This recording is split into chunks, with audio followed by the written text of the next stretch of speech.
Tractant de veure si m'adormo, els ulls tancats, ben empaquetat amb la tapa del llit, escolto la remor de la pluja.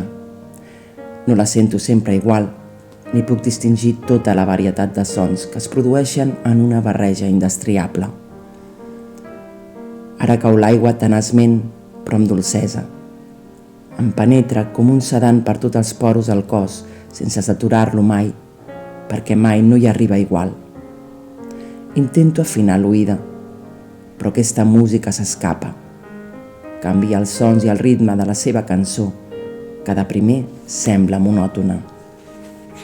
És, però, una monotonia que es metamorfosa subtilment.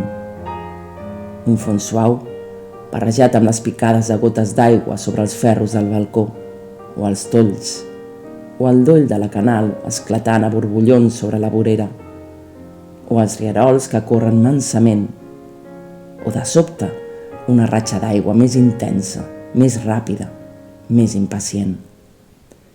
De vegades un cotxe passa solitari i les rodes cruixen per l'aigua, esclafen, i el soroll del motor pertorba i destaca la música de la pluja, de tant en tant puntejada amb un tros sec que es trenca i multiplica, rebotant per l'espai, descendint i apagant-se mentre se'n dispersen els diferents tons. Aleshores la pluja canvia de respiració, s'agita, es concentra agafant un altre tempo. I el silenci creix, s'esponja com si fos l'ànima d'aquesta música que sembla tenir una afinitat amb la cançó silenciosa de la nostra sang. L'aigua és el cant del món, d'un món que sense ella és un mut que només, de vegades, té un espasme geològic. L'aigua i l'aire que mou la pluja i contribueix a pulsar-la amb nous matisos. L'aire que mou les fulles als arbres fent-les sonar també de la forma més indestriable, per damunt de les nostres possibilitats de discriminació.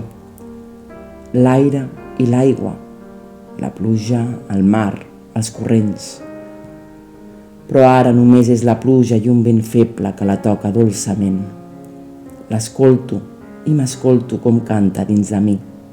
Fora i dins. Sembla un gust d'eternitat. No hi ha res davant ni darrere. Un parèntesi de perpètua pau. No m'adormo i el cos s'estova amb una felicitat gratuïta. S'estova i reviu acordat amb l'aigua, el seu element originari, com tornar a la matriu primitiva i generosa.